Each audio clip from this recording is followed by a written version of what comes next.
చిరకాల నిరీక్షణ, అనేకుల ప్రార్థన, నశించు ఆత్మల సంపాదన ఈ రక్షణ టీవీ.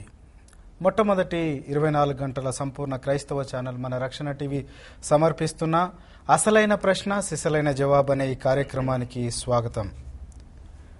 ఈరోజు ఈ అసలైన ప్రశ్న సిసలైన జవాబు అనే కార్యక్రమంలో మనతో దైవజనులు రెవరెండ్ ప్రభు కిరణ్ గారు మనతో ఉన్నారు. వారికి మీ అందరి తరఫున, రక్షణ టీవీ తరఫున స్వాగతం పలుకుతూ ఉన్నాను. ప్రైజ్ ద లార్డ్ అండి. Praise the Lord. ముందు దైవజనులు మనం ప్రార్థనలో నడిపిస్తారు. దయచేసి మీరు కూడా ఏకీభవించాల్సిందిగా కోరుతా ఉన్నాను.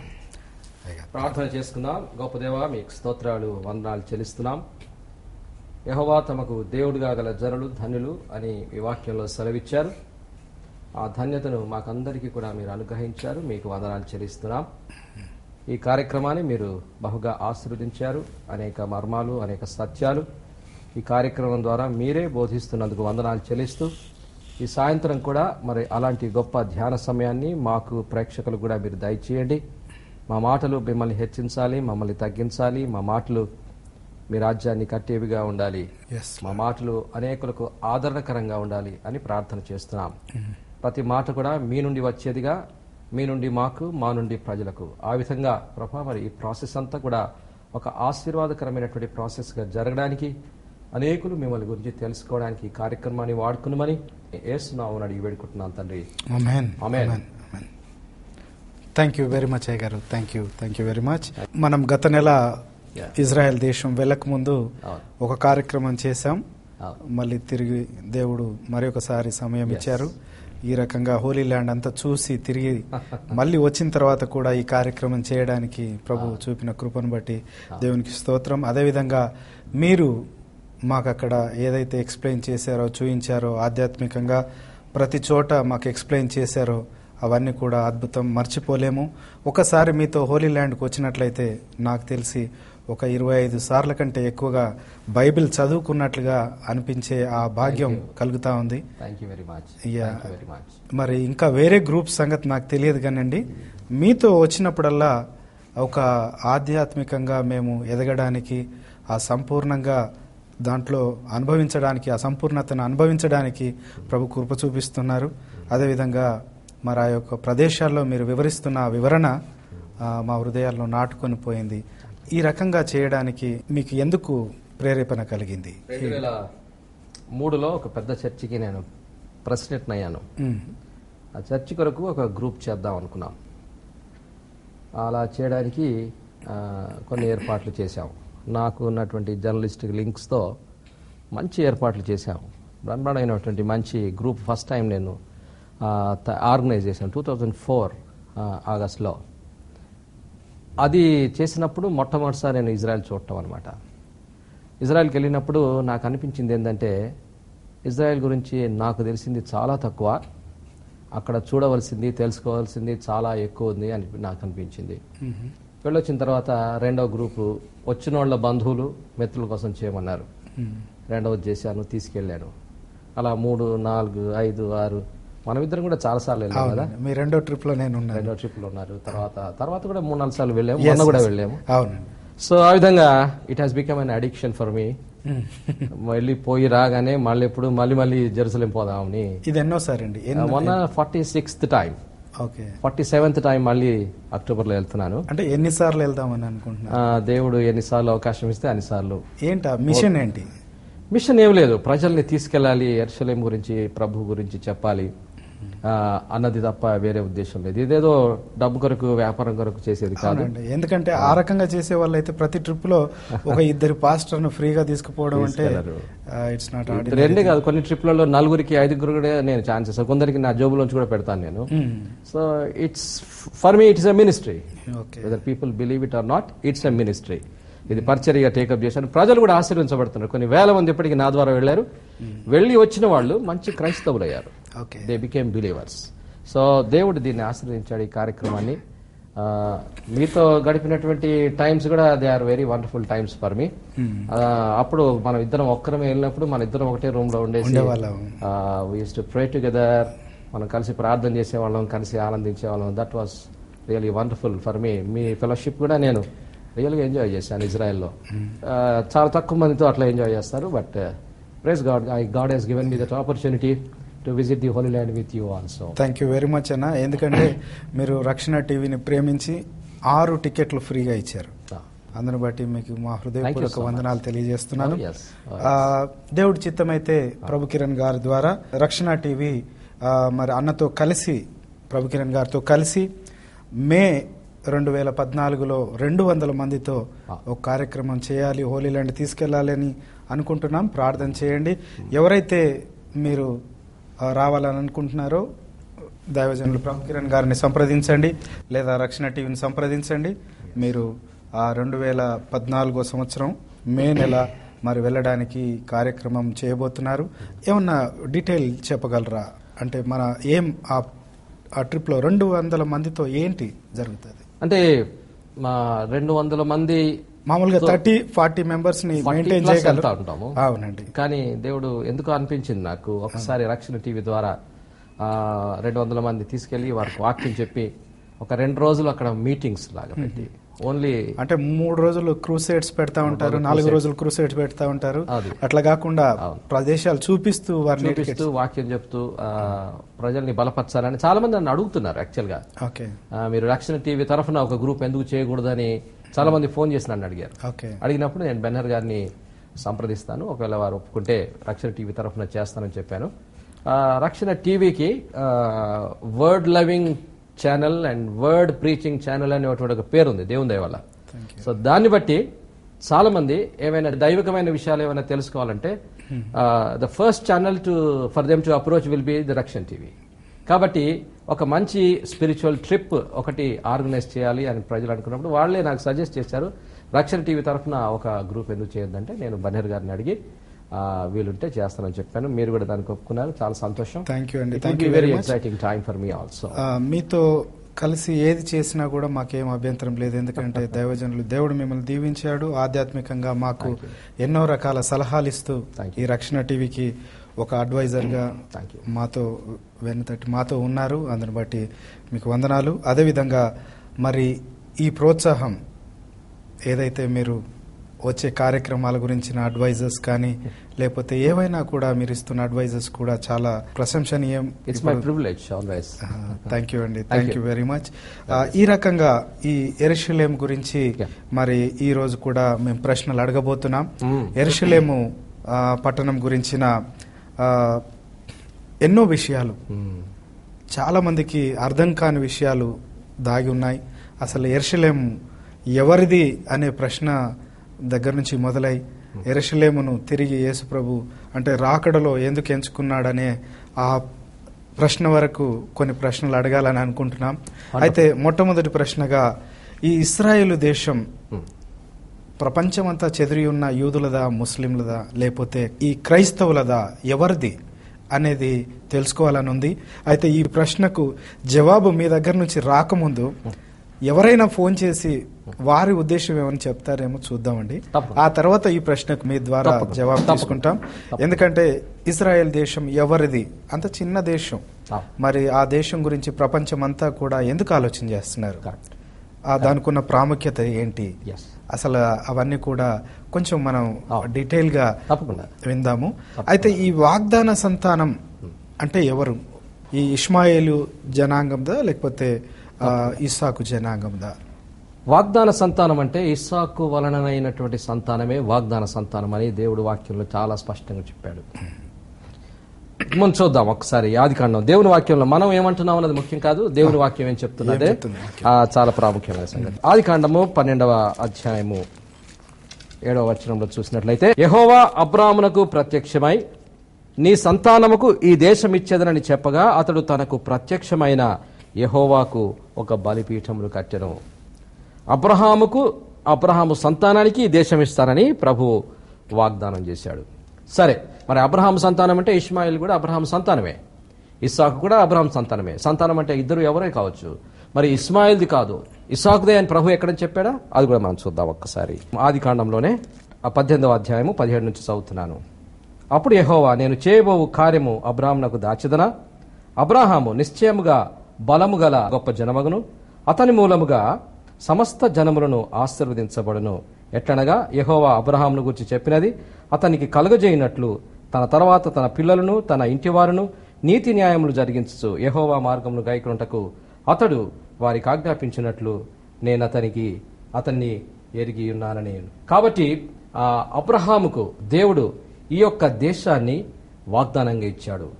ఇస్సాకు వాగ్దాన పుత్రుడు, ఇష్మాయేలు వాగ్దాన పుత్రుడు కాదు. మీకు తెలుసు హాగరు వల్ల మరి జన్మించినటువంటి సంతానము, అతడు సంతానము వాగ్దాన సంతానం కాదు. కానీ ఇస్సాకు వాగ్దాన పుత్రుడు అని దేవుని వాక్యంలో ఉన్నది. సో వాగ్దాన దేశము వాగ్దాన పుత్రుడిది. కాబట్టి ఇస్సాకు వలన అయినటువంటి సంతానానిదే దేవుని యొక్క దేశమైనటువంటి ఇజ్రాయేలు దేశము అని మనం అర్థం చేసుకోవాలి. అబ్రహాంకు దేవుడు ఇచ్చినటువంటి వాగ్దానం ఏంటంటే, అబ్రహాము దేవుడు అన్నాడు, నేను నిన్ను ఆశీర్వదిస్తాను, నీ మూలంగా లోకంలోని వంశాలన్నీ కూడా ఆశీర్వదించబడతాయి. అంటే నీ సంతానము లోకమంతటికి కూడా ఒక ఆశీర్వాదకరమైన సంతానంగా ఉంటుంది. ఒక ప్రాక్టికల్ గా మనం ఆలోచన చేసినట్లయితే ఈ రోజుల్లో ఇజ్రాయిల్ గురించి మాట్లాడితే మనం యూదుల గురించి మాట్లాడుతున్నాం. యూదులు ఎందుకు ఆశ్రయించబడిన వారు అనేటువంటి మాట మనం ఒకవేళ గుర్తించినట్లయితే చరిత్రలో వాళ్ళు పొందినంత హింస మరెవ్వరు కూడా పొందలేదు. భయంకరమైన హింసలు పొందారు. నియంతలు వాళ్ళని చంపారు. రెండవ ప్రపంచ యుద్ధ కాలంలోనైతే 60 లక్షల మంది యూదులను ఊచకొత్తకోశారు. 3000 సంవత్సరాల చరిత్రలో యూదులు ఎప్పుడు కూడా సుఖంగా లేరు, సంతోషంగా లేరు.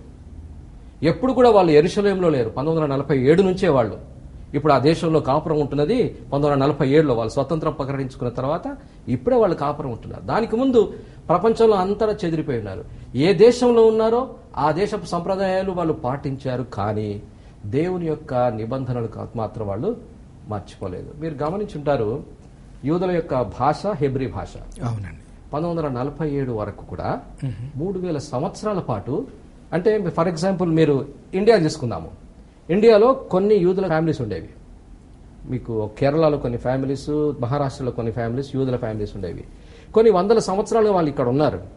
కానీ వాళ్ళు తమ భాష మర్చిపోలేదు. అది సాధ్యమా? మీరు గమనించండి, చాలా కష్టం. 3000 సంవత్సరాలుగా వాళ్ళు యూదుల దేశంలో లేరు. ప్రపంచంలో పోలాండ్లో ఉన్నారు, చెకోస్లోవేకియాలో ఉన్నారు, రష్యాలో ఉన్నారు, జర్మనీలో ఉన్నారు, ఫ్రాన్స్లో ఉన్నారు. ఆ లోకల్ భాష మాట్లాడుతూ కూడా ఇండ్లలో మాత్రం హీబ్రూ భాషనే మాట్లాడేవాళ్ళు వాళ్ళు. ఓకే. ఆ భాషను, అంటే నేను ఎందుకు చెప్తున్నానంటే వాళ్ళ యొక్క ప్రత్యేకతను వాళ్ళు ఎట్లా కాపాడుకున్నారు అన్నది మనం గుర్తుపెట్టుకోవడానికి నేను చెప్తున్నాను అనమాట. 3000 సంవత్సరాలుగా they were aware of the fact that they are the chosen people of God. దేవుని చేత తాము ఎన్నుకోబడ్డవారము అనేటువంటి ఆ జ్ఞానముతో, గ్రహింపుతో వాళ్ళు బ్రతికారు. తమ భాషను బతికించుకున్నారు, తమ దేవుని యొక్క నిబంధనలను పాటించారు. 1947లో ఎప్పుడైతే వాళ్ళు తమ సొంత దేశాన్ని స్థాపించుకున్నారో, one of the first things that they did was to declare Hebrew as their official language. Official language. Okay. 3000 సంవత్సరాల తర్వాత one of the first acts అన్నమాట వాళ్ళు చేసినటువంటి పార్లమెంట్లో, వాళ్ళ యొక్క నెసెట్ అంటారు దాన్ని, చేసిన యాక్ట్స్ ఏంటంటే Hebrew language here after will be the official language of this country అన్నారు. అప్పటి వరకు ఇజ్రాయెల్ దేశంలో హీబ్రూ లాంగ్వేజ్ ఎవరు మాట్లాడలేదు, వేరే వాళ్ళు ఎవరు మాట్లాడలేదు. ఏం మాట్లాడేవాళ్ళు? అది పాలస్తీన్ అరబీ టైంలో ఉన్నప్పుడు అరబీ భాష. అంతకుముందు కొంతకాలం ఇంగ్లీష్ వాళ్ళు పరిపాలించారు. 1917 నుంచి 47 వరకు ఇంగ్లీష్ వాళ్ళు పరిపాలించారు. అప్పుడు ఇంగ్లీష్ ఉండేది. 1917కు ముందు పాలస్తీనా వాళ్ళు పరిపాలించారు. పాలస్తీనా వాళ్ళప్పుడు అరబీ లాంగ్వేజ్ ఉండేది. మొత్తానికి వేరే లాంగ్వేజ్, వాళ్ళ లాంగ్వేజ్. ఇజ్రాయెల్ దేశంలో వాళ్ళ భాష అయినటువంటి హీబ్రూ భాష ఎప్పుడు కూడా సొంత భాషగా లేదు, అధికార భాషగా లేదు. అది 1947లో వాళ్ళు ప్రారంభించారు. ఇప్పటికీ కూడా ప్రతి పౌరుడు, మన వాళ్ళ ఇప్పటికీ మన ఇండియాలో నా భాష తెలుగు భాష అనుకోండి, నా పిల్లలకు తెలుగు రాకపోతే చాలా గర్వంగా ఫీల్ అయిపోతా. అలాగే ఇంగ్లీష్ వస్తే చాలు, పుట్టంగానే మమ్మీ డాడీ అని నేర్పిస్తా, అమ్మ నాయన అని నేర్పాను నేను. అన్ని ఇంగ్లీష్లో, వాళ్ళు ఎంత ఇంగ్లీష్లో మాట్లాడితే అంత గొప్ప అనుకుంటాం. ఇశ్రాయేలీయులు అట్లా అనుకోరు అసలు. ఇంట్లో విధిగా ఎవరైనా సరే, పిహెచ్డి చేయనివ్వండి, బీటెక్ చేయనివ్వండి, ఎంటెక్ చేయనివ్వండి, ఏది చేసినా సరే, సామాజికంగా ఎంత ఉన్నత స్థాయిలో ఉన్నా సరే, ఇంటి లోపలికి వచ్చిందంటే హీబ్రూలోనే మాట్లాడాలి. అంటే అలాంటి ఏమంటారంటే దేశభక్తి, అలాంటి దైవభక్తి, ఆ వారసత్వానికి సంబంధించినటువంటి ఆ అతిశయం వాళ్ళకున్నది. కాబట్టి దాన్ని వాళ్ళు కాపాడుకున్నారు. కాబట్టి మనం గమనించే విషయం ఏంటంటే అది యూదులదే అని చెప్పడానికి చాలా కారణాలు. ఈ రోజున ప్రపంచంలో యూదుల కారణంగానే ప్రపంచం అంతా నడుస్తూ ఉంది. థామస్ ఆల్వా ఎడిసన్ ఎలక్ట్రిసిటీని కనుక్కున్నది యూదుడు. మీరు ఏదైనా నేమ్ చేయండి, ఫస్ట్ ఓపెన్ హార్ట్ సర్జరీ చేశారు హదర్సా హాస్పిటల్లో. మొట్టమొదటిసారి ఓపెన్ హార్ట్ సర్జరీ చేయాలి. చాలా మెడిసిన్స్ వాళ్ళే కనుక్కున్నారు, పెన్సిలిన్ వాళ్ళు కనుక్కున్నారు, యాంటీబయాటిక్స్ వాళ్ళు కనుక్కున్నారు. ఈ లోకమంతా కూడా మరి చాలా మట్టుకు వాళ్ళ ద్వారా నడుస్తూ ఉంది. ఒక సర్వే ప్రకారంగా ఇంత మట్టుకు డిక్లేర్ చేసినటువంటి నోబెల్ ప్రైజెస్ లో 25% ఆఫ్ నోబెల్ ప్రైజెస్ యూదుల పర్సెంటేజ్ ఎంత ప్రపంచంలో 0.00025%. అసలు లెక్కలోనికి రారు వాళ్ళు. జనసంఖ్యను బట్టి చూస్తే ప్రపంచ జనాభాలో లెక్కలోనికి రారు. అలాంటి వాళ్ళు ఇంత మటుకు డిక్లేర్ చేసినటువంటి నోబెల్ ప్రైజెస్ లో 25% నోబెల్ ప్రైజెస్ వాళ్ళే. ప్రతి సంవత్సరం ఆ డిక్లేర్ చేసే నోబెల్ ప్రైజెస్ లో 25% వాళ్ళే ఉంటాయి. అంటే ఎన్ని ఇన్వెన్షన్స్ వాళ్ళు చేశారు, ఎంత వాళ్ళు అభివృద్ధి చెందారు, వాళ్ళ కారణంగా లోకం ఎంత అభివృద్ధి చెందింది. ఈ లెక్కలను బట్టి చూస్తే కూడా, ఈ అంచనాలను బట్టి చూస్తే కూడా వాళ్ళే ఆశ్రయించబడినటువంటి ప్రజలు. దేవుడు ఆశ్రయించినటువంటి జనాంగానికి ఉన్న లక్షణాలు ఇవన్నీ కూడా. కాబట్టి ఖచ్చితంగా ఇస్సాకు సంతానమైనటువంటి జనాంగానిదే ఇశ్రాయేల్ దేశము, వారే వాగ్దాన ప్రజలు. ఓకే, మరి ఒకవేళ మీరు అన్నట్లుగా ఇస్సాకు జనాంగమే వాగ్దాన జనాంగం అయినట్లయితే షేబా దేశపు రాణికి సంబంధించిన వాళ్ళు కొంతమందిని అక్కడ కనుగొన్నాం, మనము అక్కడ చూసాము. వారికి చేస్తున్న క్లెయిమ్ ఏంటి? ఇథియోపియన్స్. సొలొమోన్ రాజు, మనకందరికి దేవుని వాక్యంలో ఉన్నటువంటి మాట అంటే చాలా మంది భార్యలను పెళ్లి చేసుకున్నాడు ఆయన. ఓకే, అందులో ఇథియోపియా అంటే ఇప్పుడున్నటువంటి ఆఫ్రికన్ కంట్రీ, అది కూషు దేశం. దేవుని వాక్యంలో కూషు దేశం అంటారు దాన్ని. మనం ఇప్పటి భాషలో, వ్యవహారిక భాష మనం ఇథియోపియా అని పిలుస్తున్నాం. కూషు దేశానికి సంబంధించినటువంటి కొంత స్త్రీలను కూడా ఆయన పెళ్లి చేసుకున్నాడు సొలొమోన్ గారు. వారికి సంతానమైంది. ఆ సంతానము తండ్రి యూదుడు కాబట్టి ఖచ్చితంగా వాళ్ళు యూదులు అవుతారు. కాబట్టి ఆ ప్రకారంగా యూదుల సంతతి ఇథియోపియాకు కూడా విస్తరించింది. అందుకని ఇశ్రాయేలీలు ఏం చేశారంటే వాళ్ళను కూడా వదిలిపెట్టుకోకుండా వాళ్ళందరినీ కూడా, చెదిరిపోయినటువంటి యూదులందరినీ కూడా సమకూర్చుకోవడం అనేది జయనిస్ట్ మూవ్మెంట్ యొక్క ముఖ్య ఉద్దేశం కదా. ప్రపంచంలో ఉన్నటువంటి అన్ని దేశాలకు కాల్ పంపారు. మీరు ఇశ్రాయేలీలు అయితే, మీరు ఇశ్రాయేలీలు అని రుజువు చేసుకుంటే మేము మీకు పౌరసత్వం ఇస్తాం అని జయనిస్ట్ మూవ్మెంట్ ఆరంభంలోనే 1888లో జయనిస్ట్ మూవ్మెంట్ ఆరంభమైంది. మొట్టమొదట ఆస్ట్రేలియా నుంచి ఒక 150 ఫ్యామిలీస్ ఇశ్రాయేలీలు 1888లో ఇశ్రాయేల్ దేశానికి వచ్చారు. ఆ 1888 నుంచి కొంతమంది ప్రతి సంవత్సరం అలా కొంతమంది మీరు 1888లో చూసినట్లయితే ఇశ్రాయేల్ దేశంలో లెక్కబట్టచ్చు. అసలు ఇశ్రాయేల్ దేశంలో ఇశ్రాయేలు లేరు. అప్పుడు పాలస్తీనా అని పిలిచేవాళ్ళు దాన్ని పాలస్తీనా అని పిలిచేవాళ్ళు. అక్కడ ఇశ్రాయేలీలు లేరు, కొన్ని వందల మంది ఉన్నారు. 1917 సంవత్సరం వచ్చేసరికి ప్రతి 6గురిలో 2 ఇశ్రాయేలీలు ఉన్నారు. అప్పటికల్లా వచ్చేసారు, ఒక పథకం ప్రకారం వచ్చేసారు. 1947లో వాళ్ళు 3 ఉన్నారు, వీళ్ళు 3 ఉన్నారు. ప్రతి 6గురిలో డిక్లేర్ చేసుకున్నారు. 1947లో వాళ్ళే డిక్లేర్ చేసుకున్నారు. మీకు తెలుసు, చరిత్ర అంతా తెలుసు. ఎవరు ఇవ్వలేదు వాళ్ళకి స్వాతంత్రం. ఇండియాకు బ్రిటిష్ వాళ్ళు స్వాతంత్రం ఇచ్చారు. వాళ్ళకి డిక్లేర్ చేసేసుకున్నారు. This is our country and it is our country, this is sovereign country అన్నాడు ఆయన, బెన్ గురియన్. ఓకే, సో ఆ విధంగా వాళ్ళు ఎప్పుడైతే తమ దేశాన్ని స్థాపించుకున్నారో, వాళ్ళ కల కదా 3000 సంవత్సరాలుగా మనకంటూ ఆ దేశం, సొంత దేశం కావాలి, ఇశ్రాయేలీలంతా కూడా అక్కడికి పోవాలన్నప్పుడు అన్ని దేశాల వాళ్ళకు వాళ్ళు కమ్యూనికేషన్ పంపించారు. ఏంటంటే ఇశ్రాయేలీలు ఎవరైనా ఉంటే మీరు ప్రూవ్ చేసుకోండి, మీరు ఇశ్రాయేలీలు అయితే వచ్చి పౌరసత్వం తీసుకోండి. అలాగా అన్ని దేశం, ఇండియా కూడా వచ్చింది. అలాంటిదే బాంబే నుంచి చాలా మంది వెళ్లారు, కేరళ నుంచి చాలా మంది వెళ్లారు, ఇప్పుడు సెటిల్ అయ్యారు అక్కడ. నాకు అప్పుడప్పుడు కలుస్తూ ఉంటారు. అలాగే ఇథియోపియా దేశానికి కూడా వాళ్ళు ఒక కాల్ పంపించారు. అప్పటికి ఇథియోపియా దేశంలో సినగాగ్స్ లో ఈ సొలొమోను సంతతికి చెందినటువంటి సొలొమోనుకు ఇథియోపియన్ భార్యలకు పుట్టినటువంటి సంతానము ఇశ్రాయేలీలుగా వాళ్ళు ప్రత్యేకంగా సినగాగులలో యూదులుగానే అక్కడ చెలామణి అవుతున్నారు. వాళ్ళని పిలిపించేసి ఇక్కడ వాళ్ళకి పౌరసత్వం ఇచ్చారు. వాళ్ళని మనం చూసాం. అవునండి. ఇంకొక ప్రాముఖ్యమైన సంగతి చెప్తాను. మనం బహుశా ఆర్క్ ఆఫ్ కావనెంట్ ఎక్కడుందని మనం ఒక ప్రశ్న దాని గురించి కూడా మాట్లాడబోతున్నాం. దానికి ముందు ఈ మధ్యలో ఒక 3 months క్రితం ఇథియోపియా దేశానికి చెందినటువంటి ఒక రోమన్ క్యాథలిక్ కార్డినల్, చాలా ఉన్నత స్థాయికి చెందినటువంటి ప్రీచర్, ఆయన ఏం డిక్లేర్ చేశాడంటే పోప్ బెనెడిక్ట్ దగ్గరికి వెళ్ళి చెప్పాడు ఏంటంటే, ఆ నిబంధన మందసం మా దేశంలో ఉంది, అది మేము తెచ్చి మా పూర్వీకులు దాన్ని తెచ్చి మా దేశంలో దాచిపెట్టారు, ఏదో ఒక రోజున నేను అనౌన్స్ చేయబోతున్నాను అని చెప్పేసి ఒక సంచలనమైన ప్రకటన చేశాడు. ప్రపంచమంతా ఎదురు చూస్తా ఉంది. అది ఉందో లేదో తెలియదు, అతను చేసినటువంటి ప్రకటన అది. సో ఇథియోపియా దేశం ప్రస్తావన వచ్చి తెచ్చారు కనుక మీరు చెప్తున్నాను.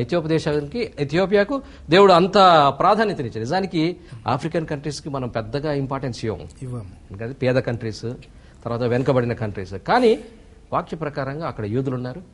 మరి ఒకవేళ ఆర్క్ ఆఫ్ కావెనెంట్ కూడా ఉందని అని చెప్తున్నాడు. అది నిజమో కాదో తెలియదు. ఓకే, ఈ ఎవరైతే అరబ్బులని మనం అనుకుంటున్నామో వారు ఆ దేశం పైన అంటే ఆధిపత్యాన్ని కొరకు ఎందుకు ప్రయత్నం చేస్తున్నారంటారు? దీనికి చరిత్రలోకి వెళ్ళాలి మనం. ఇది అబ్రహాము సంతానానికి దేవుడు ఈ దేశాన్ని ఇచ్చాడని బైబిల్ చెప్తోంది. బైబిల్ను మనం నమ్ముతాము, యూదులు నమ్ముతారు. అబ్రహామును దేవుడు ఇరాక్ నుంచి పిలిపించాడు. ఊరు అనేటువంటి ప్రాంతం నుంచి దేవుడు ఈ దేశానికి పిలిపించాడు. అక్కడి నుంచి అబ్రహామును సపరేట్ చేసి దేవుడు అబ్రహామును, తర్వాత లోతును, వారి సంతానాన్నంతటిని కూడా ఈ దేశానికి తీసుకొచ్చి ఇక్కడ పెట్టి వారికి చెప్పాడు, ఈ దేశం మీది అన్నాడు. సో ఇశ్రాయేలీయుల చరిత్ర అబ్రహాము నుంచి ఆరంభమవుతుంది. వీళ్ళు అరబ్బులు చేసేటువంటి క్లెయిమ్ ఏంటంటే, అబ్రహాంకు ముందు నుంచే మేము ఉన్నాం కదా, ఇక్కడ అబ్రహాంకు ముందు నుంచే ఈ దేశంలో మేము ఉన్నాము, కనాన్ దేశంలో మేము ఉన్నాము. కనానీయులు అంటారు వాళ్ళని. కనానీయులు, పెరిజ్జీయులు, హివ్వీయులు, హిత్తీయులు, రకరకాల ప్రజలు ఉన్నారు అక్కడ. అబ్రహాము రాక పూర్వమే మేము ఇక్కడ ఉన్నాం కాబట్టి ఇది మాదే అని చెప్పేసి వాళ్ళ క్లెయిమ్. మీకు ముందుగా నుంచి మేము ఇక్కడ ఉన్నాం, దేవుడు మీకు ఇచ్చాడంటే ఎట్లాగా? వాళ్ళు ఈ దేవుని నమ్మరు కదా. కాబట్టి ఆ దేవుడు మీకు ఇచ్చినటువంటి ఆ వాగ్దానాన్ని మేము గుర్తించము, ఇది మాది అని ఒక ప్రశ్న. అబ్రహాము యొక్క సంతానం కూడా చాలా కాలం ఆ దేశంలో లేరు. అబ్రహాం యొక్క సంతానం కూడా చాలా కాలం ఆ దేశంలో లేరు, చెదిరిపోయారు. బబులోన్ చెరకు వెళ్ళిపోయారు. బబులోన్ చెర తర్వాత అనేక చెరలకు వెళ్ళిపోయారు. తర్వాత దేవుడే వారిని చెదరగొట్టేశాడు. కొట్టేసిన తర్వాత ఆ దేశం మళ్ళీ వీళ్ళే తీసుకున్నారు. కాబట్టి for a brief period the Israelis were there. వాళ్ళ తర్వాత కూడా చాలా కాలం మాదే కదా. మొన్నటి వరకు 1947 వరకు కూడా మేమే పరిపాలించినాం కదా. కాబట్టి ఈ దేశం మీద మాకే క్లెయిమ్ ఉందని వాళ్ళు అంటున్నారు. ఆ గ్రౌండ్స్ మీద వాళ్ళు అడుగుతున్నారు అనమాట. కానీ వాక్యపరంగా, వాగ్దానపరంగా, విశ్వాసపరంగా మరి ఆ దేశము ఇశ్రాయేలులది అని దేవుడు చెప్తున్నాడు. కాబట్టి మనం నమ్ముతున్నాము. ఓకే, మొదటి ప్రశ్న మనం అడిగాము, ఇశ్రాయేలు దేశం ఎవరిది? ప్రపంచమంతా చెదిరి ఉన్న క్రైస్తవులదా లేక ముస్లింలదా? పవిత్ర స్థలంగా భావిస్తూ అక్కడే ఉంటున్న యూదులదా అని అడిగాము. దాని కొరకు ఫోన్ కాల్స్ వస్తూ ఉన్నాయి. అయితే ఫోన్ కాల్స్ స్క్రీన్ మీద కనబడుతున్న నెంబర్స్కి మీరు కాల్ చేయండి. కాల్ చేస్తున్నప్పుడు ప్రశ్న మీరు చెప్తున్న ఏదైతే మేము ప్రశ్న అడిగామో ఆ ప్రశ్నకు సరి అయిన జవాబు మీరు చెప్తున్నట్లయితే, లేదా దరిదాపుల వరకు మీరు వచ్చినా కూడా మీ కాల్ లోపలికి తీసుకోవడం జరుగుతుంది. కాబట్టి దయచేసి ఆలోచించండి. అదేవిధంగా ఇంకో ప్రశ్నలోకి వెళ్దామండి. యేసుక్రీస్తు ఎవరికి సొంతం? యూదులక, క్రైస్తవులక, ఇతర మతస్థులక? ఎవరికి యేసుక్రీస్తు సొంతం అవుతాడు? దీనికి నేనేమనుకుంటానంటే ఆయన నా సొంతం. ఓకే, యేసుక్రీస్తు వ్యక్తిగతమైన రక్షకుడు. నేననుకోవటం నా సొంతం. సరే, దాన్ని అక్కడ పక్కన పెడితే దేవుని వాక్యం ఏం చెప్తుందో చూద్దాం మనం. చాలా ఫెమిలియర్, మనకందరికీ తెలిసినటువంటి 2 వాక్యాలు నేను చెప్తాను. ఆ తర్వాత యేసు ప్రభువు ఎవరో నేను చెప్తాను. లూకా 2:10. క్రిస్మస్ టైంలో మనం చదువుకుంటాం, మామూలు అప్పుడు దీన్ని చదవము. లూకా 2:10. అయితే ఆ దూత భయపడకుడి, ఇదిగో ప్రజలందరికీ కలుగబోవు మహా సంతోషకరమైన సువర్తమానం. యేసు ప్రభు పుట్టాడు అనేటువంటి సువర్తమానము ఎవరికిది?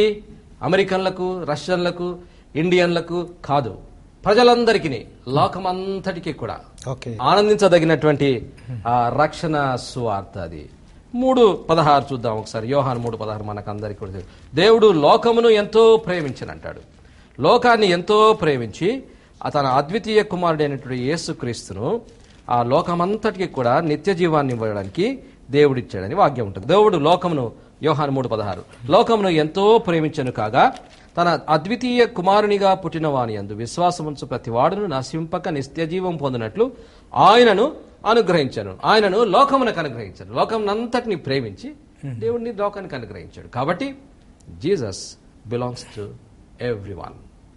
అయితే యేసుప్రభు లోకమంతటి వాడు కాబట్టి లోకమంతటి కూడా మరి యేసుప్రభు వాడు అని మనం అనుకోవడానికి లేదు. లోకమంతటికి చెందినటువంటి యేసుక్రీస్తును నేను వ్యక్తిగతంగా నా హృదయంలోనికి అంగీకరిస్తేనే ఆయన నావాడవుతాడు. ఓకే. లోకానికి అంతటికి చెందినటువంటి యేసుక్రీస్తు ప్రభుకిరణ్ వాడు కావాలంటే ఓకే. ప్రభుకిరణ్ తన పాపాలు ఒప్పుకొని ఆయన యొక్క పరిశుద్ధ రక్తంలో కడుగుబడి ఓకే. విశ్వాసము ద్వారా ఆయన యొక్క కుమారుడు కాగలడు. He belongs to everyone, but he doesn't belong to someone who is not accepting him. ఎవరైతే ఆయన అంగీకరించారో వారికి చెందినటువంటి వాడు అది వ్యక్తి. అందుకే చెప్పాను యేసుప్రభు నావాడు అన్నాను ముందే. ఓకే. కులమత భేదాలు ఏమీ లేకుండా ఆయనను ఎవరైనా అంగీకరించవచ్చు. ప్రపంచంలో అన్ని మతాల నుంచి, అన్ని వర్గాల నుంచి, ఇండియాలోనైతే అన్ని కులాల నుంచి యేసుప్రభు శిష్యులు ఉన్నారు, యేసుప్రభు అనుచరులు ఉన్నారు, క్రైస్తవులు ఉన్నారు. ప్రపంచంలో బహుశా ఇది ఒక్కటే మతం.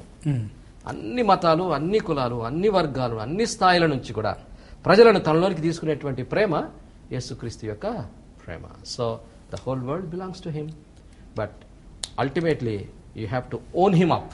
ఓకే. ఆయనను మీరు స్వంత రక్షకుడిగా అంగీకరించాలి. ఓకే, థ్యాంక్ యూ అండి, మంచి జవాబు చెప్పారు. మొదటి కాల్ తీసుకుందామండి. విజయ్ కుమార్ గారు వెస్ట్ గోదావరి నుంచి ఫోన్ కాల్ చేస్తున్నారు. చెప్పండి. ప్రైజ్ ద లార్డ్ అండి Vijay Kumar garu. Praise the Lord. Praise the Lord brother. Praise the Lord. Praise the Lord. మీరేం చెప్పాలనుకుంటున్నారు? ప్రశ్న అడగాలనుకుంటున్నారా? ఇజ్రాయెల్ దేశం ఎవరిదని చెప్పడానికి ప్రశ్న అడగాలనుకుంటున్నాను బ్రదర్. మీరు ఇప్పుడు చర్చకు ఉన్నటువంటి అంశాన్ని ఓకే ఇప్పుడు అడగచ్చా బ్రదర్? అడగండి ప్లీజ్. బ్రదర్, ఇప్పుడు యూదులు, ఇప్పుడు మనం అంటే బైబిల్ ఇప్పుడు వచ్చిన అంశంలో యూదుల గురించి ప్రధానంగా వచ్చింది. ఇప్పుడు యూదుల నుంచి వచ్చిన వాడు యేసుక్రీస్తు వారు కదండి? అవునండి. ఇప్పుడు యూదులు యేసుక్రీస్తు వారిని దేవుడుగా అంగీకరిస్తారా? అంగీకరించరు. అదొకటే. రెండోది ఏంటంటే, ఇప్పుడు మోషే గారికి దేవుడు ఇచ్చినటువంటి ధర్మశాస్త్రంలో 10 ఆజ్ఞల్లో నేను తప్ప వేరొక దేవుడు లేడనేటువంటిది ఒకటి ఉందండి. అయితే మరి దాని ప్రకారం చూసుకుంటే యేసుక్రీస్తు వారు దేవుడు ఎలా అవుతారు? అంటే దేవుడు కుమారుడు అని అంటే మనందరం కూడా దేవుని కుమారులమే కదా. దేవుణ్ణి మరి సృష్టించడం వల్ల వచ్చినటువంటి మనం కూడా, కాబట్టి మనం కూడా దేవుని కుమారులం అవుతాం. కాబట్టి అది యేసుక్రీస్తు వారు ఒక్కడే దేవుని కుమారుడు ఎలా అవ్వగలుగుతున్నాడు? ఏం సార్? ఇప్పుడు యూదుల యొక్క మత గ్రంథం బైబిలా కాదా, వేరే ఏదన్నా ఉందా? ఓకే. తోరా, యూదుల మత గ్రంథము తోరా. మొదటి పంచ గ్రంథాలు యూదుల తోరాలో ఉంటాయి. ఓకే. అంటే బైబిల్ కాదా బ్రదర్? బైబిల్ కాదు. బైబిల్ అంటే బైబిల్లో న్యూ టెస్టమెంట్ ఉంటుంది కదా. న్యూ టెస్టమెంట్ అంటే ఇప్పుడు ఓకే ఓకే. అంటే ఇప్పుడు మన క్రైస్తవులకి రిలేటివ్ గా మాట్లాడుకుంటున్నాం కాబట్టి నేను బైబిల్ ఉందా లేదా అనేది అడుగుతున్నానండి. బైబిల్ ఉన్నట్టే. బైబిల్లో మొదటి పంచ గ్రంథాలు ఏవైతే ఉన్నాయో మొదటి 5 గ్రంథాలు తోరాలో ఉంటాయి. ప్రవక్తల గ్రంథాలు కూడా తోరాలో ఉంటాయి. అది okay okay okay. New testament ఉండదు. తర్వాత నేను తప్ప వేరొక దేవుడు లేడు అన్నాడు. కాబట్టి యేసుక్రీస్తు ఎలా దేవుడైతే, యెహోవా దేవుడైతే యేసుక్రీస్తు దేవుడు ఎలా అవుతాడు అన్నది మీ ప్రశ్న కదండి. దాన్ని అర్థం చేసుకోవడానికి చాలా విశ్వాసంలో ఎదగవలసినటువంటి అవసరం ఉన్నది. ఇప్పుడు యెహోవా వేరు, యేసుక్రీస్తు వేరు, పరిశుద్ధాత్మ దేవుడు వేరు కాదు. దాని త్రిత్వానికి సంబంధించినటువంటి ఒక మర్మం అది, ఒక విశ్వాస సూత్రం అది. యెహోవా వేరు, యేసుక్రీస్తు వేరు కాదు. They are all one. యెహోవాను ఎప్పుడైతే మనం ఆరాధిస్తున్నామో యేసుక్రీస్తును కూడా ఆరాధిస్తున్నాము. యేసుక్రీస్తుని ఎప్పుడైతే మనం ఆరాధిస్తున్నామో ఆయనతో పాటు యెహోవా దేవుని ఆరాధిస్తున్నాము, పరిశుద్ధాత్మ దేవుని కూడా మనం ఆరాధిస్తున్నాము. కాబట్టి ఈ త్రిత్వానికి సంబంధించినటువంటి ఆ సూత్రం మనకు అర్థమైన రోజున ఈ క్లారిటీ ఖచ్చితంగా ఉంటుంది. దేవుని వాక్యం సత్యమైందండి. ఆయన తప్ప వేరే దేవుడు మనకు లేడు. యెహోవాలో యేసుక్రీస్తు పరిశుద్ధాత్మ దేవుడు ఉన్నాడు. యేసుక్రీస్తులో యెహోవా పరిశుద్ధాత్మ దేవుడు ఉన్నాడు.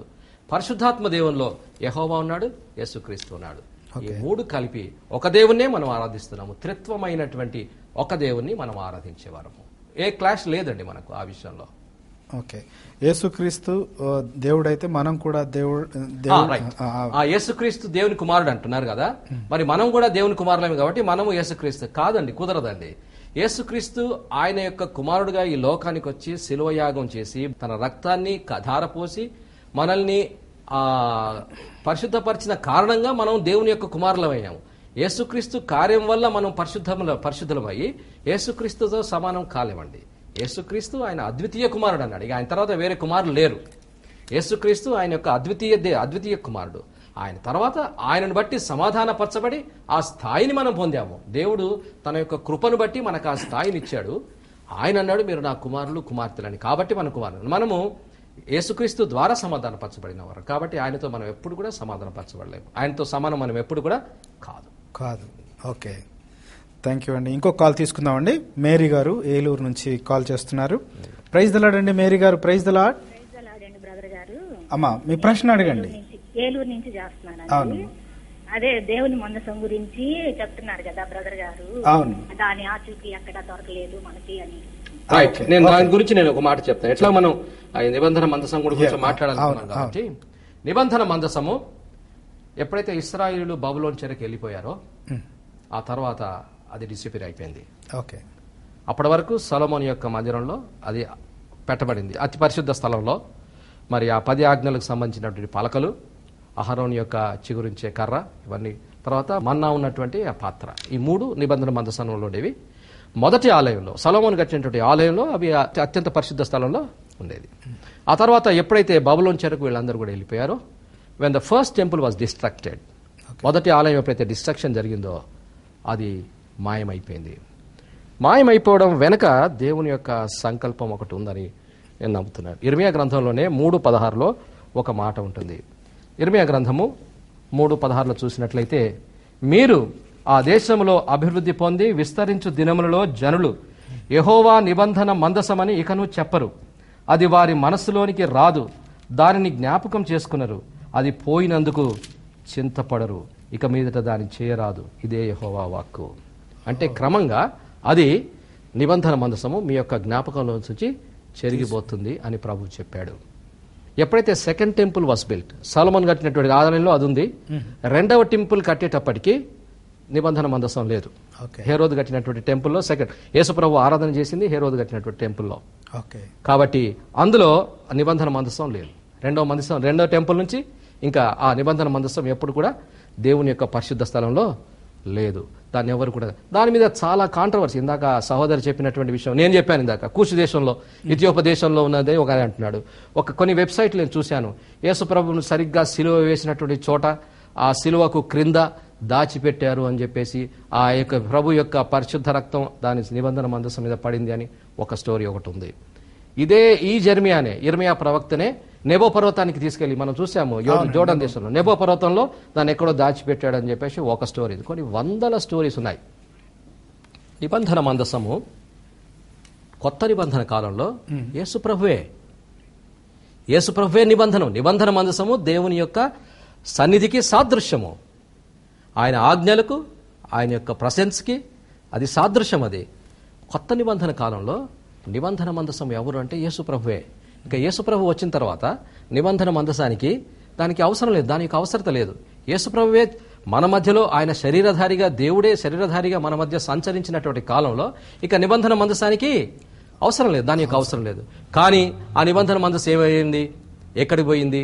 కానీ ఎక్కడో దగ్గర ఉండాలి కదా. అది అంత ప్రాముఖ్యమైనటువంటి పాత్రను ఇశ్రాయేలీయుల చరిత్రలో వహించినటువంటి నిబంధన మందసము ఊరికే మాయమైపోవడానికి వీల్లేదు. అది ఎక్కడో ఒక చోట ఉండాలి, తప్పకుండా ఉండాలి. వీళ్ళందరూ అక్కడ ఉంది ఇక్కడ ఉంది అంటారు, అక్కడెక్కడా లేదు. అది ప్రకటన గ్రంథంలో ఒక వచనం ఉంది, అది చెప్పి నేను ముగిస్తాను. అది క్లారిటీ ఇచ్చేస్తుంది. ప్రకటన గ్రంథం ఒకసారి చూడండి. ప్రకటన గ్రంథము 11:19 చదువుతున్నాను. మరియు పరలోకమందు దేవుని ఆలయము తెరవబడగా దేవుని నిబంధన మందసము ఆయన ఆలయంలో కనపడెను. అక్కడికి వెళ్ళిపోయింది అది. ఎప్పుడైతే యేసుప్రభు వారు వచ్చేసారో, ఇంకా యేసుప్రభు రావడానికి ఎప్పుడైతే మరి ఆ కాలం సంపూర్ణమవుతుందో దేవదూతలు దాన్ని తీసుకెళ్ళిపోయారు. ఇక ఈ స్టోరీలన్నీ కూడా, ఈ సైట్స్ అన్నీ కూడా, ఇవన్నీ తప్పు. ఊరికే సెన్సేషనలిజం క్రియేట్ చేయడానికి మనోళ్ళు రకరకాలుగా క్రియేట్ చేస్తూ ఉంటారు. వాస్తవం ఏమిటంటే ఆ నిబంధన మందసము పరమ యెరూషలేములో సిద్ధపరచబడింది. థ్యాంక్ యూ వెరీ మచ్ అండి. మరియాదాస్ గారు హైదరాబాద్ నుండి కాల్ చేస్తున్నారు. ప్రైజ్ ద లార్డ్ అండి మరియాదాస్ గారు. ప్రైజ్ ద లార్డ్ అండి. ప్రైజ్ ద లార్డ్ అండి. మీ ప్రశ్న అడగండి బ్రదర్. నేను అది ఈ మధ్య సీడీ ఒకటి చూశానండి, టీవీ చూశాను. యేసుక్రీస్తు ప్రభువు రక్తం ఇంకా జీవించే ఉంది అని చూశారండి. ఏంటండి? యేసుక్రీస్తు వారి యొక్క రక్తము ఇంకా జీవించే ఉందని ఒకటి చూశారండి మధ్య సీడీ ఒకటి. అప్పుడు దేవుని కాచిన రక్తం ఇంకా జీవించే ఉందా అది కనుక్కుందాం. రైట్, ఓకే ఓకే, అర్థమైంది. అర్థమైంది నాకు వారి ప్రశ్న అర్థమైంది. నేను చెప్పాను కదా చాలా సైట్స్ చాలా సీడీలు వచ్చాయి ఈ మధ్యకాలంలో. యేసు ప్రభు వారికి మనం వియా డొలరోసా వెళ్తాం మనం, వే ఆఫ్ క్రాస్ అంటాం. 14 స్టేషన్స్ చేసినప్పుడు ఒక 6వ స్టేషన్ అనుకుంటా, అక్కడ వెరోనిక యేసు ప్రభు ముఖాన్ని రుమాలతో తుడుచుతుంది. తుడిచినప్పుడు యేసు ప్రభు యొక్క ముఖము యొక్క ముద్ర ఆ రుమాల మీద పడిందని, ఆ రుమాలు రోమ్కు తీసుకెళ్లిపోయి రోమ్లో దాన్ని భద్రపరిచారని ఇప్పటికి ఉంది, ఒక భద్రపరిచినటువంటి గుడ్డ ఉంది, దాన్ని అప్పటిది అని చెప్తారు. ఇప్పుడు రక్తం జీవించి ఉండటం ఏమిటి? రక్తం జీవించి ఉండదు కదా. ఇప్పుడు యేసు ప్రభు యొక్క పరిశుద్ధ రక్తంలో మనం కడగబడటం అనేది ఇట్స్ మోర్ ఆఫ్ ఫెయిత్. అది విశ్వాసానికి సంబంధించినది. అంటే యేసు ప్రభు నా పాపల కొరకు శిలువలో మరణించారు అని నమ్మటం, ఆ మరణం రక్తం పోవటం వల్ల మరణించాడు ఆయన. కాబట్టి ఆ మరణం అనేది ఆ రక్తం ద్వారా జరిగిందని, ఆయన రక్తాన్ని కార్చడం ద్వారా నాకు కోసం మరణించాడు అన్నది నేను విశ్వాసం బట్టి నమ్ముతాను. కానీ ఇట్స్ నాట్ దట్ ఆ రక్తం యొక్క డ్రాప్స్ తీసుకొచ్చి నా నెత్తి మీదేసి లేదా మీ నెత్తి మీదేసి ఇలా లిటరల్ సెన్స్ లో కానే కాదు అది. అదే నేను ఎవరైనా ఇంకా రక్తం ఎలా జీవించుంటే 2000 సంవత్సరాలు అది. ఆయన సిలువ వేయబడినటువంటి స్థలం ఉన్నది, ఎక్కడైతే సిలువ వేయబడ్డాడో ఆ స్థలం మనం చూసాము, ఆయన పాతివేయబడినటువంటి స్థలాన్ని మనం చూసాము. కానీ ఆయన సిలువ కార్యం అనేది ఒక విశ్వాసానికి సంబంధించినటువంటి ఒక విజయం అది. సో దాన్ని నేను నమ్మి నేను యేసుప్రభు రక్తం ద్వారా నేను నీతిమంతులను తీర్చిపడతాను. కానీ ఆ రక్తం ఇంకా బ్రతికుండటం అనేది, అసలు రక్తం బ్రతికుండదు, రక్తానికి ప్రాణం ఉండదు. రక్తం అనేది మనిషి లోపల ఉన్నంతకరమే అది ప్రాణం, బయటకు వచ్చిన తర్వాత రక్తానికి విలువ లేదు. ఆ రక్తానికి మన రక్తమైనా ఏ రక్తమైనా ఒకటే కదా. కాబట్టి ఇలాంటివి బ్రదర్, ఇట్లాంటి అనవసరమైన సెన్సేషన్ క్రియేట్ చేయడానికి సీడీలు తీస్తూ ఉంటారు. మీరు కూడా దాన్ని కొన్నారని చెప్తున్నారు. మొత్తానికి ఆ సీడీ అమ్మిన ఆయనకు పంట పండింది. Thank you. ఓకే, ఒకవేళ అంటే ఆ బ్రదర్ ప్రశ్నకు నేను ఇంకో ప్రశ్న జోడిస్తున్నాను. మనం ప్రభు బల్లాలో తీసుకుంటున్న రక్తం గురించిన అంటే ఆ ప్రశ్న కూడా దాంట్లో ఒక కోణంలో ఉంది. ఆ కోణంలో అడిగితే చాలా బాగుండేది. అవునండి. విషయం ఏంటంటే యేసు ప్రభు నా కొరకు రక్తం కార్చాడు, ఆయన నా కొరకు మరణించాడు అన్నదానికి అది సాదృశ్యము. ఆ రక్తము దానికి సాదృశ్యము. అలాగా ఒకవేళ అది ఒక సంస్కారం మనకు. అంటే whenever we partake in the table, ఆయన బలలో మనం చేయి ముంచిన ప్రతిసారి కూడా ఆ రసంలో, ద్రాక్ష రసంలో యేసుప్రభు యొక్క రక్తాన్ని మనం చూస్తాము. మన కొరకు కార్చబడినటువంటి రక్తానికి సాదృశ్యం, రక్తం అని తీసుకోమని మాది, ఆయన కార్చినటువంటి రక్తానికి సాదృశ్యం అంటాము. కాబట్టి that is a symbol, it's only a symbol, a spiritual symbol of the blood shed by the lord. కాబట్టి అది పర్వాలేదు, అక్కడి వరకు పర్లేదు. ఆ సంస్కారం మనం ఆచరిస్తాం, తప్పకుండా ఆచరిస్తాం.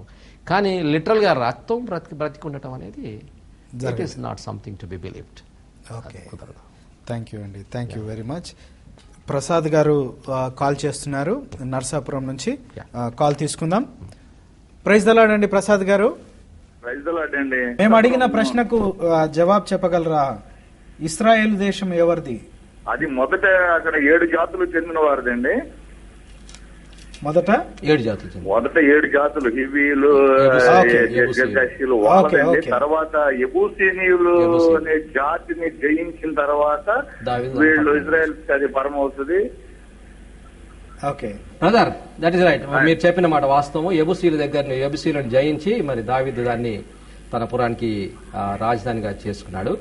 విషయం ఏంటంటే మంచి మాట చెప్పారు, అది నేను చెప్పబోతున్నాను. దానికి ముందు ఇంకేమైనా ప్రశ్న ఉందా? మీకేమైనా ప్రశ్న ఉందా? నాకు మోషే గారు ఇజ్రాయెల్ ప్రజలను నడిపించినప్పుడు వాళ్ళు సొణుగుడి ఎక్కువైపోతుందండి, తాపకరమైన సర్పాలను విడిచిపెడతారు అక్కడ దేవుడు కోపగించి. ఆ తర్వాత మళ్ళా మోషే చేసి ఇప్పుడు ఇట్ల వలన జనాలు నశించిపోతున్నారంటే అప్పుడు నువ్వు ఇత్తడి సర్పాన్ని నిలబెట్టి ఇత్తడి సర్పంలోకి తేరి చూసి పంపిస్తే అంత బాగుంటదని చెప్తారండి ఆయన దేవుడు.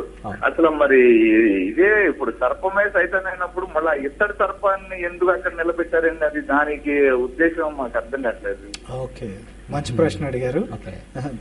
సర్పమే సైతాన్ అయినప్పుడు మరి పాములు గరిచిన వాళ్ళు తిరిగి స్వస్థత పొందేలాగా సర్పాన్ని ఎందుకు పెట్టించాడు దేవుడు అని కదండి అదే మీ ప్రశ్న? అవునండి, అదే. అది దేవుని యొక్క మర్మం అది. ఓకే, అయితే ప్రతి సర్పం కూడా ఆయన సృష్టిలో భాగమే సర్పము. కాబట్టి ప్రతి సర్పము కూడా సాతానుకు సాదృశ్యం అని అనుకోవడానికి వీల్లేదు. ఒకటి, ప్రభు ఆ రోజున ఇత్తడి సర్పాన్ని చేయించాడు. ఇత్తడి వారి అవిధేయతకు వాళ్ళ సనుగుడిని బట్టి దేవుడు వాళ్ళని శిక్షించడానికి ప్రభువే తాపకరమైన పాములు పంపాడు, చాలా మంది చచ్చిపోయారు. మళ్ళీ మోషే మొర పెట్టుకుంటే సరే ఒక ఇత్తడి సర్పాన్ని అక్కడ తయారు చేయించి స్తంభానికి తగిలించమన్నాడు. మనుష్య కుమారుడు ఇత్తడి సర్పం వల్ల ఎత్తబడవాలని చెప్పేసి యేసు ప్రభు కూడా దాన్ని మెన్షన్ చేశారు సువార్త భాగాల్లో. కాబట్టి ఆ ఇత్తడి సర్పం అనేది అక్కడ మనుష్య కుమారునికి సాదృశ్యంగా కూడా ఉండింది. అయితే కాలక్రమంలో ఏం జరిగిందంటే ఈ ఇశ్రాయేలీలు ఆ ఇత్తడి సర్పాన్ని తీసుకొచ్చుకున్నారు. తీసుకొచ్చి ఇత్తడి సర్పానికి దేవుడు అంత ప్రాధాన్యతనివ్వలేదు. ఎప్పుడైతే ఒక సింబల్ లాగా పెట్టారు, పాములు వెళ్ళిపోయాయి, తర్వాత పాములు ఎవరిని కూడా కరవలేదు. కానీ ఆ ఇత్తడి సర్పాన్ని వీళ్ళు తెచ్చుకొని ఆరాధించడం మొదలుపెట్టారు, ఉన్నత స్థలాలలో పెట్టారు. ఆ మొదటి దేవాలయంలో లోపల పెట్టలేదు, కానీ బయట ఆలయంలో పెట్టారు. దాన్ని బయట ప్రాంగణంలో ఇత్తడి సర్పాన్ని పెట్టారంట. పెట్టినందుకు ఎందుకంటే ఈ అశ్షూరీయులు, ఐగుప్తీయులు 2 మహాసామ్రాజ్యాలు అవి. ఇశ్రాయేలుల కాలంలో 2 మహాసామ్రాజ్యాలు. అశ్షూరీయులది ఒక సామ్రాజ్యము, తర్వాత బబులోన్ వారిది ఒక సామ్రాజ్యము, ఐగుప్తీయులది ఒక సామ్రాజ్యం. పెద్ద సామ్రాజ్యాలు ఇవి. వీళ్ళ యొక్క పూజా విధానాలలో సర్పాలు ఉండేవి. కాబట్టి వాళ్ళు సర్పాలను పూజించేవాళ్ళు. అందుకని వీళ్ళ దగ్గర వీళ్ళకి ఎప్పుడు కూడా ప్రభువును, జీవం కలిగిన దేవుని మర్చిపోయి అటు ఇటు తొలగటమే కదా వీళ్ళ పనంతా కూడా. ఎవరో తెచ్చారు, ఆ ప్రాంగణంలో పెట్టారు. అది చాలా కాలం పాటు ఎవరు దాన్ని తీసేయలేదు, కానీ కొనసాగింది. సన్హెరీబు ఏం చేశాడంటే, ఇప్పుడు సన్హెరీబు అశ్షూరు రాజు, ఆయన ఈ దేశం మీదకి దండెత్తి రావడానికి కారణం ఏంటంటే, ఎప్పుడైతే హిజ్కియా రాజు తాను టేక్ ఓవర్ చేశాడో యూదారాజుగా, ఆయన చేసిన మొట్టమొదటి పని ఏంటంటే ఇత్తడి సర్పాన్ని చిన్నాభిన్నం చేసి తీసి అవతల పారేశాడు. అంటే అశ్షూరీయులకు వాళ్ళ యొక్క గౌరవానికి, వాళ్ళ పూజా విధానాలకు చిహ్నమైనటువంటి ఆ సర్పాన్ని ఆయన తీసి అవతల పారేశాడు. ఆ కారణంగా సన్హెరీబుకు కోపం వచ్చి, ఆఫ్టర్ ఆల్ నువ్వు సామంత ప్రభువి, సామంతరాజు నా కింద, నా సామ్రాజ్యానికి సంబంధించిన ఒక చిహ్నాన్ని నువ్వు తీసేస్తావని చెప్పేసి ఆ యూదారాజు మీదికి యుద్ధానికి వచ్చాడు.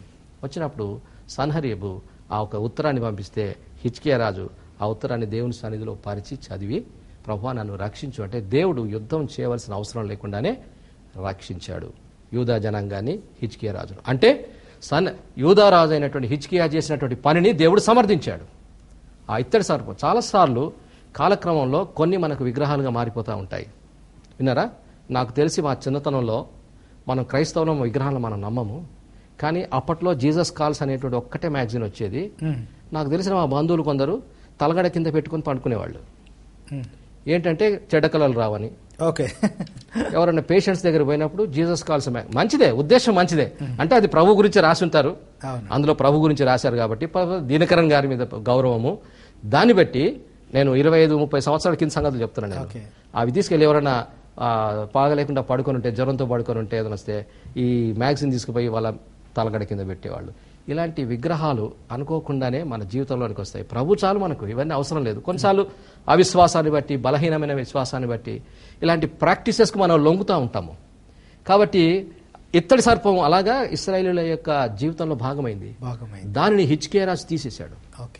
హిజ్కియా రాజు తర్వాత మళ్ళీ ఎప్పుడు కూడా ఇత్తడి సర్పం యొక్క ప్రస్తావన రాలేదు. మళ్ళీ నెక్స్ట్ యేసు ప్రభువు దాని గురించి ప్రస్తావిస్తాడు.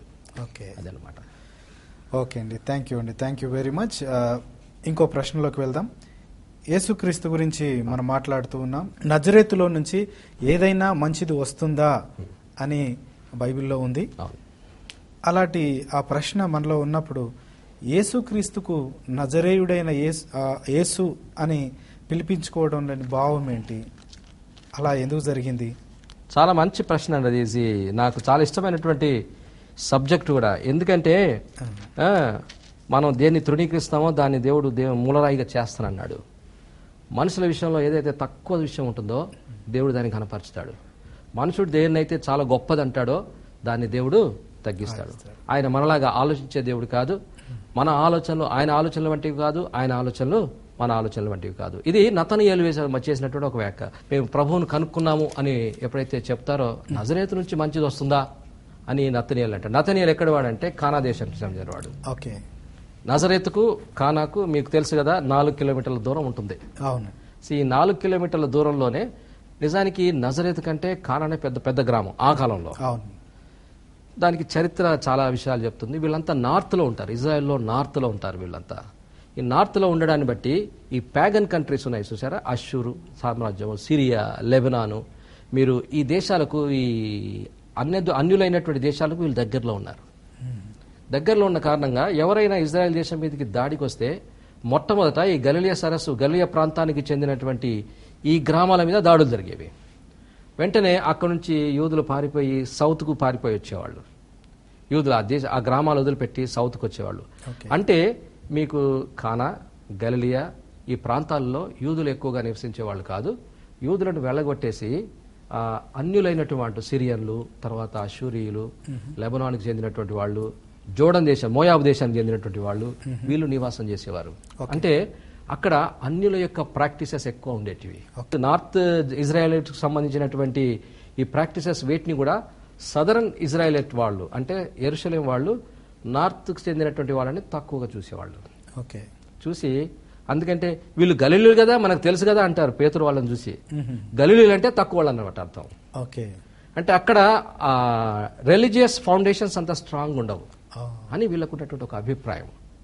అంటే రక్షకుడు నీకు కనపడ్డాడు అంటున్నావు, రక్షకుడు అంటూ వస్తే నజరేతులో కనపడ్డాడు అంటున్నావు, నజరేయుడు అంటున్నావు, రక్షకుడు అంటూ వస్తే యెరూషలేం నుంచి రావాలి కదా, నజరేతు నుంచి ఏమొస్తుంది, నజరేతు నుండి ఏదైనా మంచిది రాగలదా అనేటువంటి ఒక సామెత కూడా పుట్టింది. ఒక అనామకమైనటువంటి గ్రామం అది, పైగా ఎక్కువగా అన్యులు నివసించేటువంటి గ్రామం అది.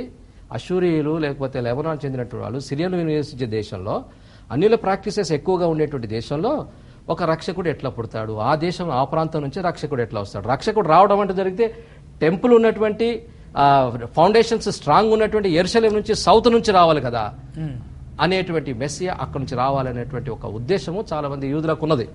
సో దాన్ని రిఫ్లెక్ట్ చేస్తూ ఆయన ఆ మాట అంటాడు. ప్రభువుకు ఇలాంటివన్నీ ఏం లేదు, ఆయన నజరేతు నుంచే రాదలుచుకున్నాడు.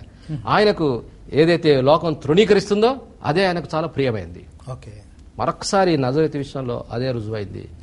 What ever is discarded by this world, దేవుడు లోకం దేనైతే తృణీకరిస్తుందో దానినే దేవుడు చాలా ప్రియంగా ఎంచుతాడు. మన మనుషుల దృష్టిలో చాలా నీచమైంది, దేవుని దృష్టిలో చాలా గొప్పది. నజరేతు నుంచి ఏం మంచిది వస్తుంది అనే ఉద్దేశంలో ఉన్నటువంటి వాళ్ళను అప్సెట్ చేశాడు దేవుడు. ఆ నజరేతు నుంచే ఆయన వచ్చాడు. ఎందుకంటే వాళ్ళ తండ్రి, ఈ లోకపు తండ్రి అయినటువంటి యోసేపు ఆ ప్రాంతానికి చెందినవాడు. అక్కడే వడ్రంగి పని నేర్చుకున్నాడు, అక్కడే బాల్యం అంతా గడిచింది, అక్కడే సినగాగులో ఆయన వాక్యం కూడా చదివాడు, ఆయన అద్భుతాలు చేశాడు. ఈయనకు మనకు తెలిసిన వాడే కదా, అన్నదమ్ములంతా మన మధ్యలో ఉన్నారు కదా, వడ్రంగి వాని కుమారుడు కదా, ఇన్ని గొప్ప కార్యాలు చేస్తున్నాడు ఏంటి అని చెప్పేసి ప్రజలందరూ ఆశ్చర్యపోయారు. దేవుడు మరి ఆ నజరేతు నుంచి మంచిది ఏది రాదు అన్న అభిప్రాయం లోకం ఉన్నప్పుడు, లోకం యొక్క అభిప్రాయాన్ని తప్పు చేస్తూ అప్సెట్ చేస్తూ దేవుడు అక్కడి నుంచే మరి తన యొక్క పరిచర్యను ఆరంభించినట్టుగా మనం చూస్తున్నాం. థ్యాంక్ యూ అండి. ఇంకా ప్రశ్న ఉందండి. ఇంతకు ముందు ప్రశ్నకు నజరేతు నుంచి ఏదైనా మంచిది రాగలదా అనే ఆ ప్రశ్నకు కొనసాగింపుగా ఇంకో ప్రశ్న అండి. సొలొమోను రాజు ఈ యొక్క నజరేతు నుండి ఆఫ్ఘనిస్తాన్ కాబూల్ వరకు కూడా ఏం పనికిరాని ఈ స్థలాన్ని ఒక రాజుకు, యెరూషలేం పట్టణం, హీరాం రాజు అయినటువంటి హీరాంకు, ఆయనకు పనికొచ్చే వస్తువులు వాళ్ళు తీసుకొని వచ్చినప్పుడు వారికి గిఫ్ట్ గా ఈ స్థలాన్ని ఇచ్చినప్పుడు ఆ రాజు చాలా డిసప్పాయింట్ అయ్యాడని కూడా అన్నారు. నజరేతు ఎంత పనికి మాలినటువంటి స్థలం అంటే అక్కడ ఏమీ మంచిది ఉండదు. అక్కడ ఒక చిన్న విషయం జరిగింది. సొలొమోను మందిరానికి కావాల్సినటువంటి దావీదు ఏర్పాటు చేశాడు. ఇది ఆయన చనిపోక ముందు ఆ మందిరానికి సంబంధించినవన్నీ కూడా దావీదు సమకూర్చాడు. సమకూర్చి తూరు రాజు అయినటువంటి హీరాముతో కూడా ఒక ఒప్పందం చేసుకున్నాడు. ఏంటంటే, మేము మందిరం, నా కుమారుడు మందిరం కడుతున్నప్పుడు అక్కడ ఉన్న దేవదారు వృక్షాలు, కలపలన్నీ కూడా మంచి దేవదారు వృక్షాలు ఉంటాయి అక్కడ. సో దేవదారు కలపంతా కూడా నువ్వు పంపించాలి అని చెప్తే ఒప్పుకున్నాడు హీరాము. దావీదుకు చేసినటువంటి ఆ వాగ్దానాన్ని బట్టి, ఆ ప్రామిస్ని బట్టి సొలొమోనుకు పంపించినప్పుడు ఆయనకు గిఫ్ట్గా, హీరాం రాజుకు గిఫ్ట్గా తూరు రాజు అనేటువంటి తూరు అంటే ఇప్పుడున్నటువంటి సిరియాకు తర్వాత పక్కనటువంటి ఒక చిన్న దేశం అనమాట, టైర్ అంటారు దాన్ని. సో ఆ రాజుకు కొన్ని గ్రామాలు ఇచ్చాడు. గ్రామాలు ఇస్తే అవి ఎంత గొప్పయో అని చెప్పేసి హీరాం వచ్చి చూస్తే ఎందుకు పనికి మాలినటువంటి స్థలం, అందులో ఒకటి నజరేతు కూడా ఉన్నది అని చెప్పేసి అంటారు అనమాట, కామెంటేటర్స్ అంటారు. నజరేత్ అనేటువంటి ప్రస్తావన లేదు అక్కడ. One of the villages given to him in turn for his favour, Nazareth అని చెప్తారు. నేను అది చదివాను అక్కడ. కానీ దానికి సంబంధించిన ప్రస్తావన లేదు కాబట్టి నేను ప్రస్తావించలేదు. కానీ అది మాట వాస్తవం. తూరు రాజు అనేటువంటి హీరాము చాలా డిసప్పాయింటెడ్. నేను ఇంత సహాయం చేస్తే నువ్వు ప్రతిఫలంగా ఇలాంటి పనికి మాలిన ప్రాంతాలు నాకు ఇస్తావా అని చెప్పేసి చాలా కోపం తెచ్చుకున్నాడు ఆయన హీరామ్ రాజు. అది వాస్తవం. థ్యాంక్ యూ అండి, థ్యాంక్ యూ వెరీ మచ్. ఇంకొక కాల్ తీసుకుందామండి. సొలమోన్ గారు, సొలమోన్ అగ్ని జ్వాల మహబూబ్ నగర్ నుంచి కాల్ చేస్తున్నారు. Praise the Lord brother. Praise the Lord అండి. మీ ప్రశ్న అడగండి. మీ ప్రశ్న అడగండి బ్రదర్. అన్న, నా ప్రశ్న సూటిగా అడుగుతున్నాను, దయచేసి సూటిగా నాకు ఆన్సర్ చెప్పండి. దీంట్లో ఏం కన్ఫ్యూజ్ లేదు. ఈ రోజు ఉన్నటువంటి పరిస్థితుల్లోన ప్రతి దైవజనుడు ఒక ఖర్చు పెట్టుకోండి, దాంట్లో అభిషేకం రిలీజ్ అవుతుంది, అవి ఆ ఖర్చు మీ దగ్గర పెట్టుకుంటే మీ రోగాలు స్వస్థత పొందుతాయి. ఒకటి. రెండవది, వాళ్ళ బుక్స్ ఉన్నాయి, వాళ్ళ మినిస్ట్రీ చేసే బుక్స్, ప్రింటింగ్ చేసే బుక్స్, అది పెట్టుకుంటే మీకు రక్షణ, మీకు స్వస్థత దొరుకుతుంది అని చెప్పారు. ఒకటి. మూడవది, మీరు నీళ్లు పెట్టుకోండి మీ దగ్గర, మేము అక్కడ ప్రార్థన చేస్తాం, దాంట్లో రిలీజ్ అవుతుంది.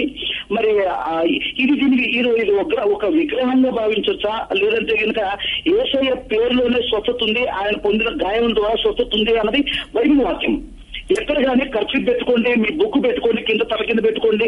ఇందాక ప్రభుత్వ గారు చాలా మంచి మేధావి, ఆయన is a very wonderful man of God. I know that. Dubai లో మినిస్ట్రీ చేస్తారు. ఆ సార్ గురించి నాకు చాలా హిస్టరీ తెలుసు. ఎందుకంటే వైఎస్ఆర్ లాంటి వాళ్ళకి మంచి అడ్వైజర్ కూడా నాకు అని తెలుసు. ఆయన అడ్వైజర్ క్రైస్తవ లోకానికి ఒక మంచి సందేశంగా ఉండాలని చెప్పారని నా question. Thank you very much sir. మీ ప్రశ్న కూడా నాకు అర్థమైంది. మీ ప్రశ్నలోనే జవాబు కూడా ఉంది. అన్ఫార్చునేట్ థింగ్ బ్రదర్, ఇది చాలా దురదృష్టకరమైన విషయం. ఇది మనం చూస్తున్నాం, మన కళ్ళతో చూస్తున్నాం. ఖర్చీఫులు అమ్ముతారు, ఇట్లా ఊదుతున్నారు, కింద పడేస్తున్నారు. ఇదన్నీ కూడా దేవుని నామానికి మహిమ కలిగించే విషయాలు కాదు, దేవుని నామాన్ని అవమానపరిచే విషయాలు. నేను ఇదివరకు కూడా ఒకసారి చెప్పాను, ఇలాంటివి వాక్యము తెలిసినటువంటి మనము ఖచ్చితంగా ఖండించాలి వాటిని. మీరు ఖండిస్తున్నారు, చాలా సంతోషము. మిమ్మల్ని దేవుడు దీవిస్తాడు. మీరు ఒక మాట అన్నాడు, యేసు ప్రభువులో శక్తి ఉంది, యేసు ప్రభువులో స్వస్థత ఉంది. ఆ విషయం దేవుని వాక్యంలో ఉంది. యేసు ప్రభువులోనే వాక్యం ఉన్నది, యేసు ప్రభువులో శక్తి ఉంది. కాబట్టి ఆయన నమ్మితే స్వస్థత. కాబట్టి దయచేసి వీటన్నిటికీ మనం దూరం ఉండాలి బ్రదర్. వీటిని మనం ఖండించాలి, దీన్ని ఒక ఉద్యమంగా టేకప్ చేయాలి. దీనివల్ల అన్యుల దృష్టిలో, క్రైస్తవేతరుల దృష్టిలో మనం చాలా చులకనైపోతున్నాం. ఈ ఖర్చీఫులు అమ్ముతారండి, ఖర్చీఫులు అమ్ముతారు, లేకపోతే ఊదడాలు. అంటే అపోస్తుల కార్యంలో అపోస్తుల వస్త్రాలకు కొందరు తగిలినప్పుడు వాళ్ళు స్వస్థపడ్డట్టుగా దేవుని వాక్యంలో ఉంది. అది వాక్యంలో ఉన్నది. అయితే దానిని ఒక మినిస్ట్రీగా తయారు చేసేసి, అంటే డబ్బు సంపాదించడానికి, పేరు సంపాదించుకోవడానికి ఇలాంటి చీప్ విషయాలు ఇవి. These are all cheap tactics అనమాట. అంటే పేరు సంపాదించుకోవడానికి ఇలాంటి టాక్టిక్స్ని దేవుని దయ వల్ల రక్షణ ఎప్పుడు కూడా ఎంకరేజ్ చేయలేదు, మనము చెయ్యబోము కూడా. వాక్యానుసారమైనటువంటి ఛానల్ అయినటువంటి రక్షణ టీవీ దీన్ని ఖండిస్తుంది, నేను ఖండిస్తున్నాను ఖచ్చితంగా. చాలాసార్లు బ్రదర్ నేను సాక్షిలో రాశాను ఈ విషయాలు. ఇవి మనం ఒక్క సంగతి ఎప్పుడు చెప్తాను, ఇప్పుడు కూడా చెప్తున్నాను. 500 రూపాయల కాగితం ఉంటుందండి, అది అసలైన కాగితం ఉంటుంది. దానికి నకిలీ కాగితం కూడా ఒకటి ఉంటుంది. అసలు ఉంటేనే నకిలీ ఉంటుంది. కాబట్టి నకిలీ కాగితానికి గీతలు ఎక్కువ ఉంటాయి, రంగు బ్రహ్మాండంగా ఉంటుంది. కాబట్టి ఇవన్నీ కూడా యేసు ప్రభు పేరిట చలమానేటువంటి నకిలీ 500 కాగితాలు ఇవి.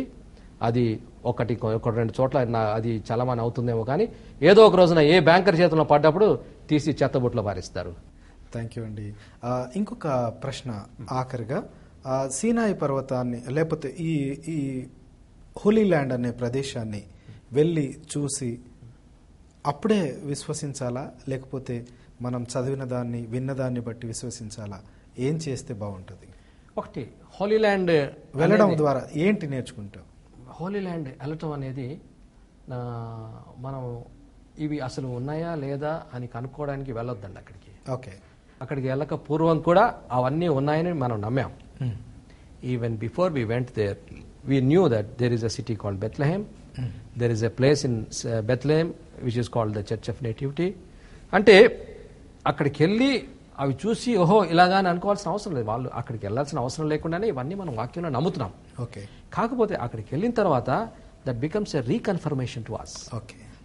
అయితే మనం నమ్మిన వాస్తవం గొప్పదనమాట. మనం చూడక నమ్మాము, గొప్పవాళ్ళు మనము, చూసి నమ్ముతున్నాము అని సంతోషించవలసిందే. ఓకే, అందరూ హోలీ ల్యాండ్ వెళ్ళలేరు కదా, అందరికీ 1,00,000 రూపాయలు చేతులు ఎక్కడికి వెళ్ళి వస్తాయి. కాబట్టి ఖచ్చితంగా అక్కడికి వెళ్ళిన తర్వాత, అది చూసిన తర్వాత మన విశ్వాసానికి ఒకలాంటి కన్ఫర్మేషన్ వస్తుంది. దట్ నేను కూడా ఎంజాయ్ చేశాను. నాకు హోలీ ల్యాండ్ ఒక్కసారి చూసినప్పుడు అనిపించింది ఒక 100 సార్లు నేను బైబిల్ చదివినట్టు అనిపించింది. కాబట్టి that's a wonderful experience of going there. వెళ్ళటం అనేది అద్భుతమైన విషయము. అక్కడ ఉన్నటువంటి ఆ ప్రాంతాలను చూసినప్పుడు ఖచ్చితంగా మన విశ్వాసానికి ఒకలాంటి కన్ఫర్మేషన్ వస్తుంది. మీరు అన్నప్పటి నుంచి కూడా విశ్వాసం విషయంలో ఎదగడానికే కాకుండా ఆ యెరూషలేం పట్టణం గురించి ప్రార్థన చేయడానికి మీరు చెప్తూ ఉంటారు ఎప్పుడు. అవన్నీ కూడా మేము చేయడం ద్వారా మేము ఆశీర్వదింపబడ్డామని చెప్తూ ఉన్నాం. There is a particular group which continuously pray for Jerusalem. వెళ్ళొచ్చిన తర్వాత చాలా మంది యెరూషలేం కొరకు మేము ప్రార్థన చేస్తున్నామని నాకు తెలుపుతారు. మేబీ వాళ్ళ ప్రార్థనలు బట్టి ఇప్పుడు అక్కడ 42 చర్చిలు ఏర్పడ్డాయి. ఓకే, థ్యాంక్ యూ అండి. మీరు ప్రతి గ్రూప్లో కూడా ఒక ఆధ్యాత్మికంగా నడిపించడమే కాకుండా వాళ్ళకి ఈ యొక్క యెరూషలేం గురించి ప్రార్థించమనే ఆ భారాన్ని మీరు చెప్తూ ఉంటారు. తప్పకుండా చెప్తాను. తర్వాత నేను ఇంకొక మాట కూడా చెప్తాను. ఏదో ఇంగ్లాండ్కో లేకపోతే హోలీ ఎక్కడికి వచ్చినట్టుగా హోలీ ల్యాండ్కి రావద్దు. ఇది అలాంటి ఇక్కడ వచ్చినందువల్ల ఆశీర్వాదాలు ఏమి జరగవు. కాకపోతే మన విశ్వాసం అనేది మనం స్థిరపడడానికి ఇది సహాయపడుతుందని చెప్తాను. ఖచ్చితంగా మనం కాలు పెట్టిన మనం కూడా ఎన్నోసార్లు మనం హోటల్లో మోకరించి ప్రార్థన చేశాం యెరూషలేం కొరకు. ఖచ్చితంగా మన ప్రార్థన తెలుగు వాళ్ళు ఎక్కువ మంది ఉన్నారు. తెలుగు వాళ్ళ ప్రార్థనలకు ఫలితాలు అక్కడ కనబడుతున్నాయి. ఈ మధ్య కాలంలో తెలుగు వాళ్ళు వెళ్ళటం ఎక్కువైపోయింది. మంచిది అది. ఎందుకంటే దేవుని కొరకు అంత ఖర్చు పెట్టడానికి మన వాళ్ళు ముందుకు వస్తున్నారంటే నిజంగా దట్స్ ఎ సాక్రిఫిషియల్ ఎక్స్పెండిచర్. అది 1 lakh అనేది చాలా పెద్ద అమౌంట్ ఎవరికైనా సరే, మిడిల్ క్లాస్ అయినా సరే ప్రజలు వెనకట్టం లేదు. నాకు చాలా సంతోషం. అయితే అంత ఖర్చు పెట్టి అక్కడికి వచ్చిన తర్వాత ఏదో ఒక దేశం చూసాం కదా, 80,000 పెట్టి 4 దేశాలు చూసామని సంతృప్తి పడకుండా ఆత్మీయంగా అక్కడ అభివృద్ధి చెంది విశ్వాసంలో స్థిరపడితే వాళ్ళు పెట్టిన ఖర్చును కాకుండా వాళ్ళ ప్రయత్నానికి ఫలితం ఉంటుందని నేను అనుకుంటున్నాను. మీరు తీసుకెళ్లి కష్టపడిన ఆ కష్టానికి కూడా కొంత సార్థకత ఉంటుందని నేను అనుకుంటున్నాను. థ్యాంక్ యూ అండి. Thank you very much sir. దేవుడి చిత్తం అయితే రక్షణ టీవీ ఆధ్వర్యంలో ప్రభు కిరణ్ గారు కలిసి మే 2014లో చేయబోయే కార్యక్రమం గురించి వివరాలు తెలుసుకోవాలనుకుంటే దైవజనులు వారి కాంటాక్ట్ నెంబర్ ఇస్తారు. దయచేసి ఆ నెంబర్ మీరు చెప్పగలిగితే రాసుకుంటారు. నా నెంబర్ రాసుకోండి. 9848821472. ఓకే, 9848821472. ఒక్క రిక్వెస్ట్, వేరే విషయాలను బట్టి మీరు మాట్లాడితే నేను మాట్లాడలేను. ఒకవేళ ఇది టూర్ కు సంబంధించిన విషయం అయితే మాత్రమే మీరు కాల్ చేయండి. లేదంటారా మీరు నాకు ఈమెయిల్ చేయండి. ఏదైనా మీకు ఆత్మీయమైనటువంటి సలహాలు కావాలన్నా నా ఈమెయిల్ తీసుకోండి. ఎందుకంటే నేను మీకు అందరూ ఒకవేళ కొన్ని వేల ఫోన్లు వస్తే కూడా నేను రెస్పాండ్ కాలేను కదా. అందుకని నా ఈమెయిల్ కూడా తీసుకోండి. Prabhukiran PRABHUKIRAN 123 Prabhukiran 123@readifmail.com. తప్పకుండా మీరు ఈమెయిల్ ఇస్తే మాత్రం నేను వ్యక్తిగతంగా జవాబిస్తాను. మీకు ఏదైనా సలహా కావాలన్నా, మీకు ఏమైనా అనుమానం ఉన్నా, లేకపోతే ఏదైనా సమస్య ఉన్నా తప్పకుండా నన్ను కాంటాక్ట్ చేయండి. You're most welcome. మీకు అందరికీ కూడా వ్యక్తిగతంగా నేను తప్పకుండా జవాబిస్తాను. థ్యాంక్ యూ అండి. థ్యాంక్ యూ వెరీ మచ్ అయ్య గారు. ఈ అసలైన ప్రశ్న సిసలైన జవాబు అనే ఈ కార్యక్రమంలో మీ పార్టిసిపేషన్ ఎంతో గొప్పదిగా ఉందని నేను విశ్వసిస్తూ ఉన్నాను. అనేకులకు మేలు జరిగిందని కూడా నేను అనుకుంటున్నాను. దేవుడు ఈ కార్యక్రమాన్ని దీవించాడని నేను విశ్వసిస్తూ ఉన్నాను. ఆఖరిగా మీ ప్రార్థన దీవెనతో ఈ కార్యక్రమాన్ని ముగించుకుందాం అయ్య గారు. ప్రార్థన చేసుకుందాం. గొప్ప దేవా, మీకు స్తోత్రాలు, వందనాలు. ఈ సమయాన్ని మాకు ఇచ్చారు. ఈ సమయంలో మిమ్మల్ని గురించి మాట్లాడేటువంటి ఒక భాగ్యాన్ని నాకు బెన్హర్ గారికి ఇచ్చారు. మీకు వందనాలు చెల్లిస్తున్నాం ప్రభా. మీ విషయాల్లో, మీ యొక్క సమాచారంలో ఎంత గొప్ప విషయాలు ఉన్నాయో, మరి ఎంత గొప్ప సమాచారం మీ గురించి ఉందో మేము మరొకసారి తెలుసుకొని మీకు వందనాలు చెల్లిస్తున్నాం. మేము మాట్లాడినటువంటి మాటల వల్ల ప్రజలకు ఆదరణ కలిగిందని నమ్ముతున్నాం ప్రభా. మరి ఈ వాక్యాన్ని, ఈ మాటలను విన్నటువంటి బిడ్డలను, వారి కుటుంబాలను దీవించండి, బలపరచండి, వారి కార్యాలు మీరు జరిగించండి. అన్ని ఆశీర్వాదాలకు వారిని పాత్రలుగా చేయండి. రక్షణ టీవీ పరిచర్యను మీరు ప్రత్యేకంగా ఆశీర్వదించి దీవించండి. బెన్హర్ గారిని ఇంకా ప్రభా మరి మీరు 1000 శక్తితో నింపి ఇలాంటి అనేక కార్యక్రమాలు నిర్వహించడానికి కావాల్సిన సామర్థ్యాన్ని దయచేయండి. ఆయన కుటుంబాన్ని దీవించండి. యేసు ప్రభు వారి శ్రేష్టమైన నామంలో అడిగి వేడుకుంటున్నాను తండ్రి. ఆమేన్. తండ్రి, కుమార, పరిశుద్ధాత్మ త్రియేక దేవుని ప్రేమ, సంతోషము, సమాధానము ఇప్పుడు ఎల్లప్పుడు కూడా మనందరికీ దేవుడు దయచేయును గాక. ఆమేన్. ఆమేన్. Thank you very much. Thank you very much. తిరిగి వచ్చే వారం అసలైన ప్రశ్న సిసలైన జవాబులో కలుసుకుందాం. అంతవరకు సెలవు. Praise the lord.